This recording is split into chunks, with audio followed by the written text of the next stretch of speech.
আমরা আইন বেআইনি আমরা বুঝি না, আমরা মূর্খ মানুষ।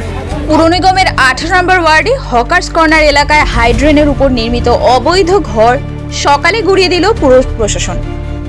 ভাঙচুর চলাকালীন বাধা দিতে গিয়ে এক ব্যক্তি আটক হন শিলিগুড়ি থানার পুলিশের হাতে। স্থানীয়দের অভিযোগ, বহুদিন ধরেই নির্মাণ চলছিল এবং কাউন্সিলরের প্রতিনিধিরা মোটা টাকা নিয়েছেন বলেও অভিযোগ উঠেছে। পুর নিগম জানিয়েছে, হাইড্রেনের উপর ঘর হওয়ায় নিকাশি ব্যবস্থা বিপর্যস্ত হচ্ছিল। ঘর ভাঙা নিয়ে উত্তেজনা ছড়ায় এলাকায়। স্থানীয়রা দাবি করেছেন কোনো নোটিশ ছাড়াই ভাঙা হয়েছে। পাশাপাশি দাবি উঠছে কাউন্সিলরের ভূমিকা খতিয়ে দেখার। আমরা মূর্খ মানুষ, আমরা আমাদের জনপ্রতিনিধি এসে বলবে আমরা সরে যাবো, তাহলে আমরা সরবো না, আমরা ভাঙতে দেবো না।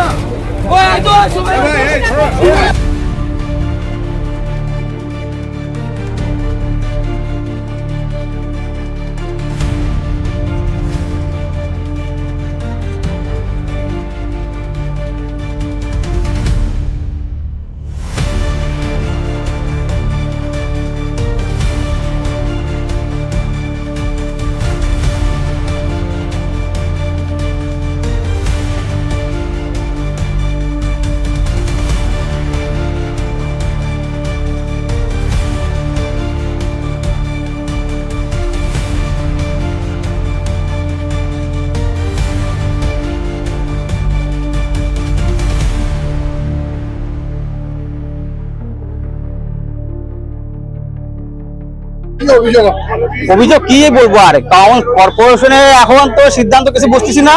কর্পোরেশনের লোক টাকাও নিবে, আবার ঘর ভাঙবে। টাকা বলতে নিজের কাউন্সিলর অফিসে যাওয়া হয়েছে যে আমরা যে বেরোবো ঘর করবো, ওদের ঠিক আছে, তা আমরা লোক পাঠাবো। লোক চেকিং আসছে, একটা কাগজে লিখেও আনছিল নোটিশ। তো নোটিশটা সেটা বললো যে আপনি টাকা নেবো, কিন্তু এটা কিছু হবে না। তো টাকা দিয়ে হলো, টাকা দিলাম, তারপরে তো ভাঙতে আসলো। কত টাকা দিয়ে? 40,000 টাকা নিয়ে গেছে কাউন্সিলর নাম করে। দিদির আর বলার কিচ্ছু নাই, দিদির সব শেষ।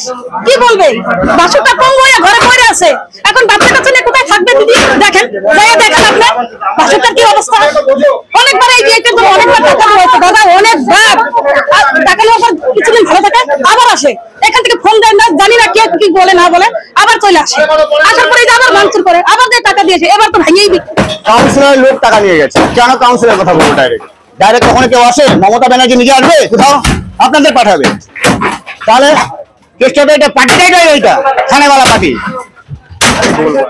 নতুন নতুন আপডেট পেতে সাবস্ক্রাইব করুন নিউজ আপ ডেইলি।